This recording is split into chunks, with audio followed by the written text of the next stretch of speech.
the perimeters of square region S and rectangular region R are equal.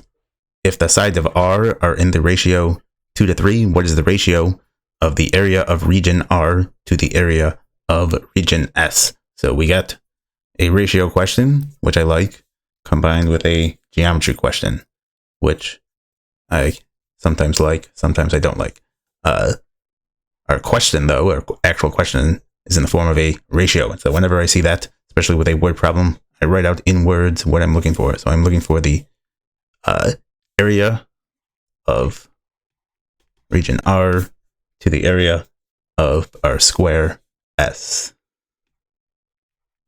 Now I just need to find what each of these two terms are. So first I have a square S, then I get my rectangle R.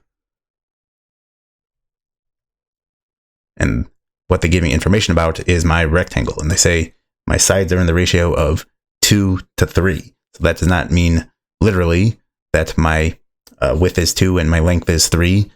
They are just in that ratio. And so I can, if I want to translate into a way I can label my length and my width here, I can say my width is 2x and my length is 3x, where x is just some sort of multiplier. And because this is a rectangle, you know, opposite sides are equal in length.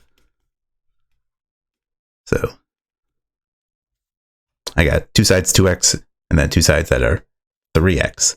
And then I also know that the perimeter of my square is equal to the perimeter of my rectangle. So the perimeter of my rectangle is what?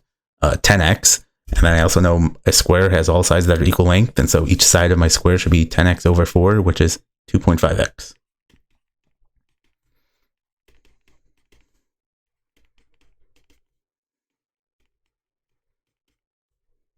My square rectangle. And I want the ratio of the areas. So don't do the perimeters. I want the ratio of the areas for region R to S. And so the area for either a square or a rectangle should just be length times width. And so for my rectangle, it should be 2x times 3x, which is 6x squared. And then for my square, it's just side squared really, which is 2.5 times 2.5x times 2.5x. I know 25 times 25 is 625. I just know that because it comes up a lot. And so if 25 squared is 625, this should be 6.25 x squared. And my x squared should cancel out. However, so I get this final ratio of 6 to 6.25, which does not look like it is an answer choice. And so I'm going to have to simplify this and get it into a simplified integer form. One thing I can do before I do that, though, is just eliminate answer choices that don't make sense. And so 25 over 16, that doesn't make sense because that has a bigger numerator than the denominator.